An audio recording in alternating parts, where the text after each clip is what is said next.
किस्से क्रांतिकारियों के, इंसाफ और इंसानियत के सिपाही।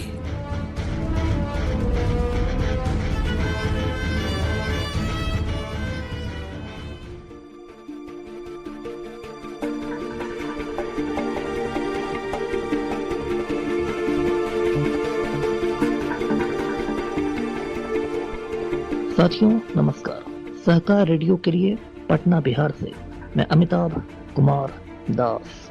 साथियों, हर शुक्रवार यानी जुम्मे के जुम्मे मैं आपको किसी इनकलाबी शख्सियत की दास्तान सुनाता हूँ, किसी क्रांतिकारी की वीर गाथा बताता हूँ जिनके पद चिन्हों पर, नक्शे कदम पर आप चल सकें। आज मैं आपको एक क्रांतिकारी महिला की कहानी सुनाऊंगा जो खुद तो विदेशी मूल की महिला थी, लेकिन उन्होंने हिंदुस्तान के क्रांतिकारियों के लिए प्रेरणा स्रोत का काम किया। इस महान क्रांतिकारी का नाम है सिस्टर निवेदिता।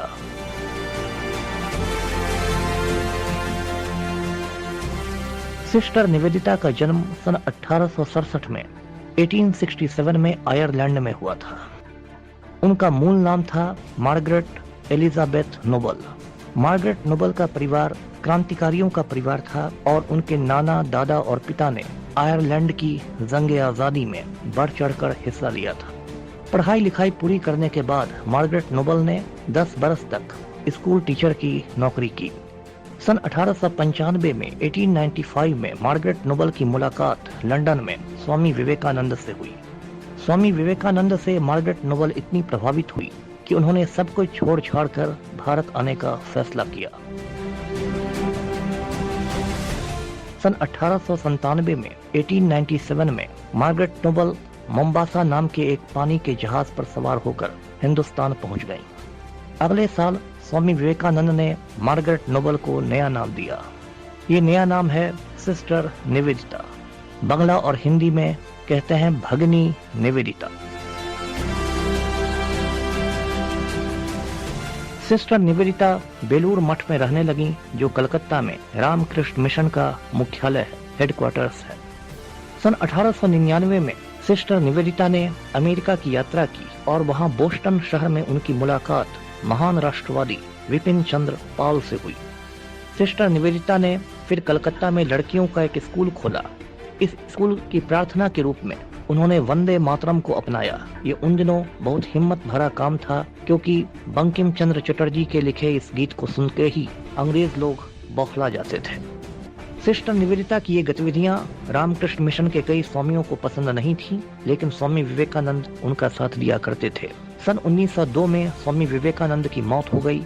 इसके बाद सिस्टर निवेदिता ने रामकृष्ण मिशन छोड़ दिया और वे पूरी तरह क्रांतिकारी आंदोलन में कूद पड़ी। 1902 में सिस्टर निवेदिता ने अरविंदो घोष से मुलाकात की। अरविंदो घोष ने बंगाल के क्रांतिकारियों को एकजुट करने के लिए 5 लोगों की एक समिति बनाई।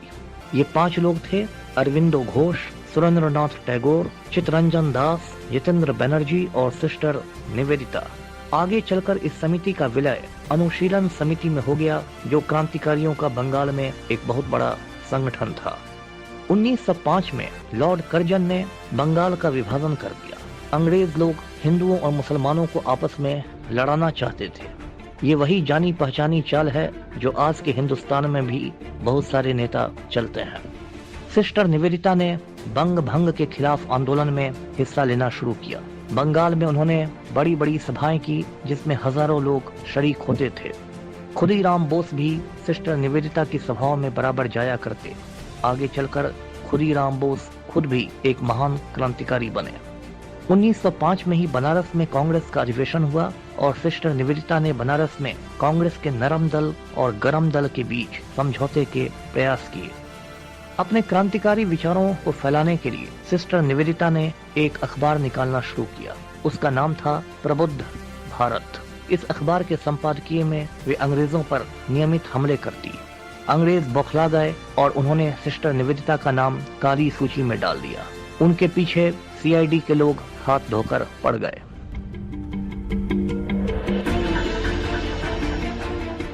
कलकत्ता में सिस्टर निवेदिता का मकान क्रांतिकारियों का अड्डा बन चुका था। हर इतवार को, संडे को वहाँ क्रांतिकारियों की बैठक होती, जिसमें अरविंदो घोष के छोटे भाई बारिंद्रनाथ घोष उर्फ बारिंदा और स्वामी विवेकानंद के छोटे भाई भूपेंद्रनाथ दत्त आया करते थे। जब भूपेंद्रनाथ दत्त ने क्रांतिकारी अखबार युगांतर निकाला तो उन्होंने सिस्टर निवेदिता से मदद मांगी। सिस्टर निवेदिता ने पूरी मदद की और देखते देखते युगांतर अखबार बंगाल में बहुत लोकप्रिय हो गया और इसकी 50,000 प्रतियां बिकने लगी। जब भूपेंद्रनाथ दत्त को गिरफ्तार किया गया तो सिस्टर निवेदिता ने जेल जाकर उनसे मुलाकात की और उनकी कानूनी मदद के लिए 10,000 रुपए इकट्ठा भी किए।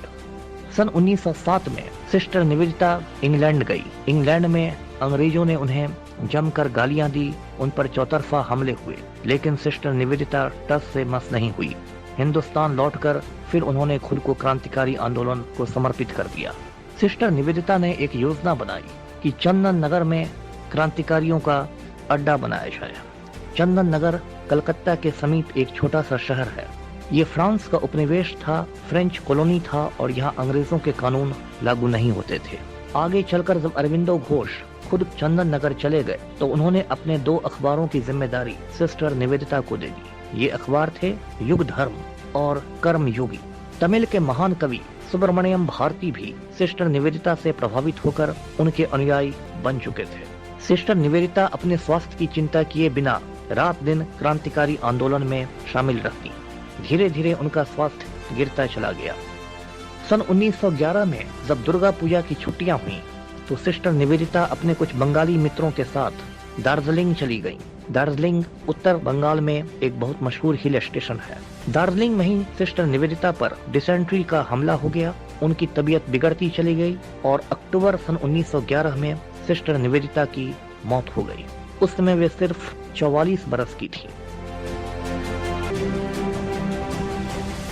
सिस्टर निवेदिता को दार्जिलिंग में ही दफनाया गया। उनकी कब्र पर लिखा है कि यहाँ दफन है सिस्टर निवेदिता, जिन्होंने भारतवर्ष के लिए अपना सर्वस्व न्योछावर कर दिया।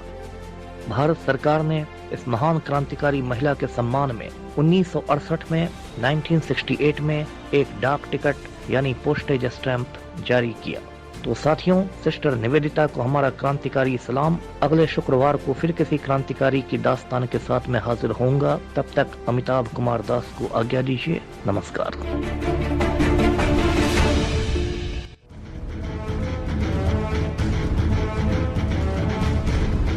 किस्से क्रांतिकारियों के, इंसाफ और इंसानियत के सिपाही।